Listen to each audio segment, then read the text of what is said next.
আসসালামু আলাইকুম। একজন বিবাহিতা নারীকে জিজ্ঞাসা করা হয়েছিল, তোমার শ্বশুরবাড়ির লোকেরা তোমাকে এত দুঃখ এত কষ্ট দেয়, তুমি তোমার স্বামীর সাথে আলোচনা করো না কেন? বিবাহিতা ওই নারী হেসে জবাব দিলেন, ম্যালেরিয়ার সমস্যা কি মশার সাথে করলে সমাধান হয়?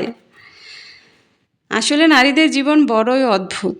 সব কিছু মানিয়ে নিতে নিতে আর মানিয়ে চলতে চলতেই জীবনটা শেষ। মানুষ বলে না, মেয়েদের কোনো নির্দিষ্ট বাড়ি হয় না। আসলে আমি মনে করি নারীদের ছাড়া কোনো বাড়িই সম্পূর্ণ হয় না। একটা মেয়ে ঠিক তখনই সুখী হয় যখন তার স্বামী তাকে বুঝে এবং মূল্যায়ন করে। পরিবারের মানুষগুলো যেমনই হয় না কেন, স্বামী যদি তার ঠিক থাকে তাহলে সে নুন পান্তাতেও সুখী হয়।